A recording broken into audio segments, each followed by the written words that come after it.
Hey there, it's Mac from the GameWeenies.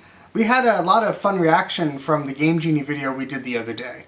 So what I wanted to do is focus a bit more on Game Genie, but this time for a different system.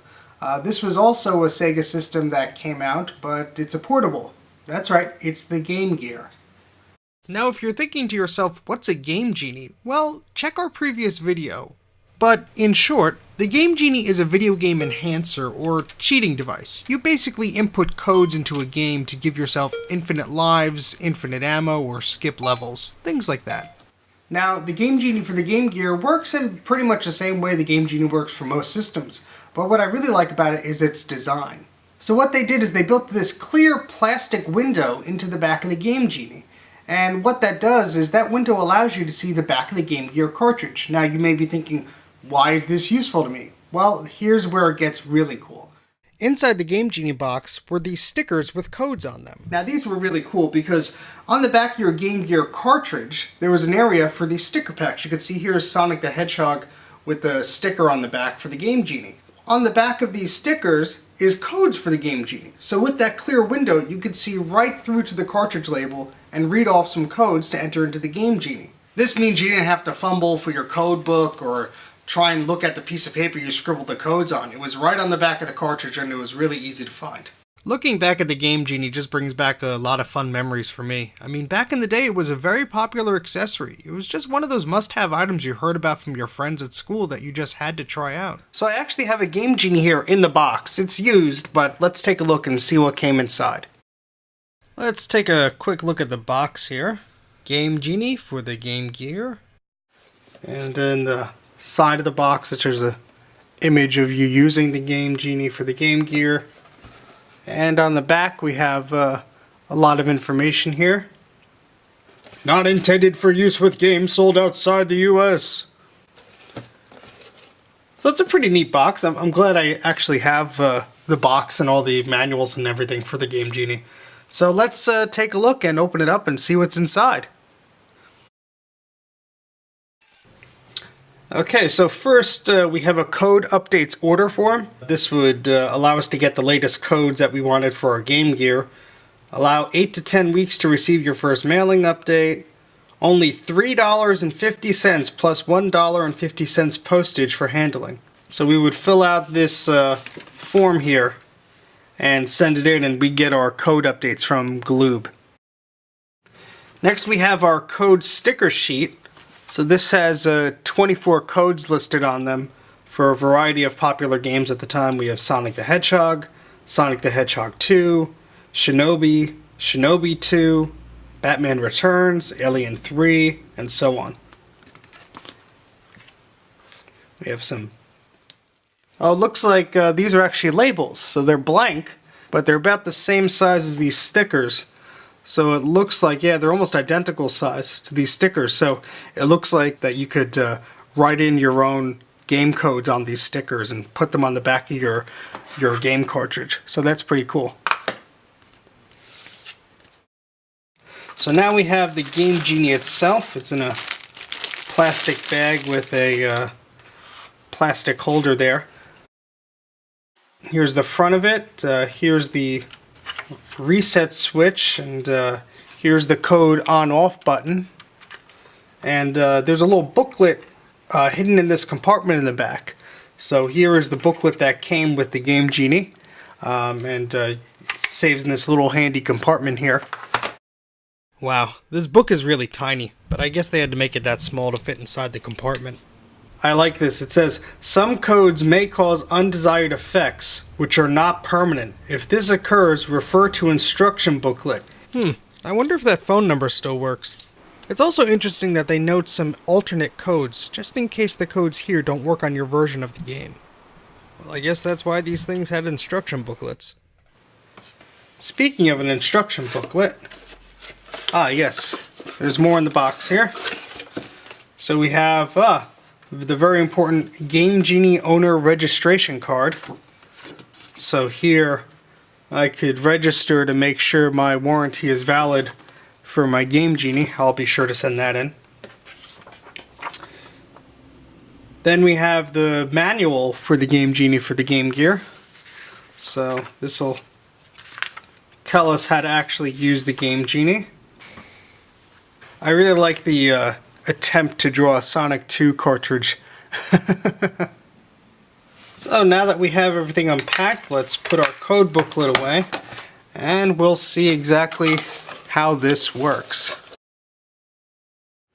Unfortunately, my Game Gear systems have seen better days. Most of them are plagued with a capacitor issue that is common on these systems. But thankfully, at least one of them works. Just to compare size, the Game Genie is actually bigger than the TV tuner adapter or the Master System adapter, which I don't have on me at the moment. But as you can see, it's quite a large accessory, but they both work the same way. Of course, they plug right into the cartridge slot of your Game Gear. So let's take our Game Gear here, and we'll plug this right in. Now, one thing I did notice, which is quite unfortunate, is the Game Genie almost blocks the AC input jack. So it's hard to use the power cord with your Game Gear when you have the Game Genie plugged in. It's not impossible, but you can see it sticks out a little bit there. It will power on, but it might strain the port a bit, so I'd just be careful if you're using this. Alright, so now we have everything plugged in. Let's give it a go. I'm going to turn the Game Gear on.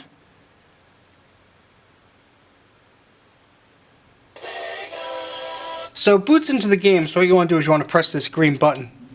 Game Genie. There's our little Galoob mascot. So what I'm going to do is I'm going to enter in a code here, sticking with the theme from our last video. I'll enter in the code for rings are worth 8 rings. It's funny on the label here, it says rings are worth 8 points, but I think I know what they mean. So you're going to push the 1 button on the Game Gear to select the number, and if you screw up, just push the number 2 button. Gives you a nice satisfying delete noise.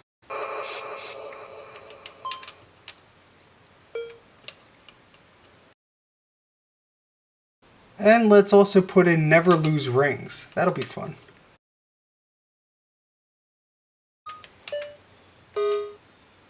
Press start. You can see the Game Genie LED is on. That means the codes are enabled and the game is booting up. So we'll press start.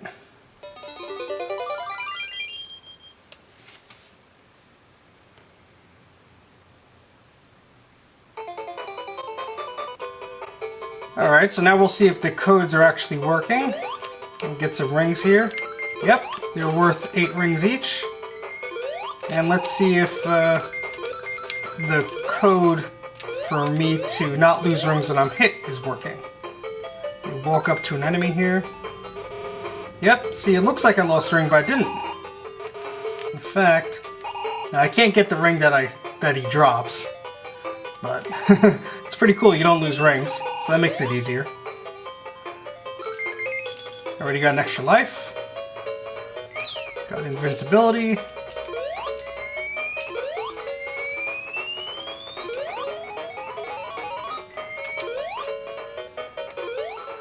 Now this game is pretty difficult, so having a code on where you don't lose rings is pretty nice, because sometimes you start the bosses with no rings at all. So what I'm going to do is I'm actually going to turn the codes off. So I'm going to reach around to the Game Genie and push that button here on the right side. And see, the LED turns off. That means the codes are now off. So if I got 1 ring, now the rings are just counted as 1.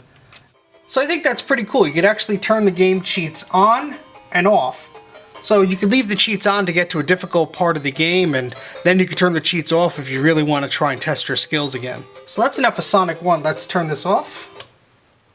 Now it's interesting, there's even a part in the manual that tells you how to program your own codes. Now this is similar to the Game Genie for the Genesis, but I never looked into this as a kid, but it seems like you could either have a random effect or you could actually find something really cool.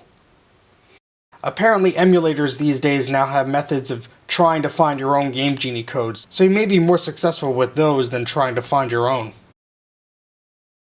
It may be a cheating device, but I think it's a really cool accessory that's out there, and it lets you do a lot more with your games, especially when those on the Game Gear can be a little difficult due to the blurry passive matrix display and the sometimes hard to control buttons. But there's still one thing I'm a little curious about. I wonder if this phone number still works.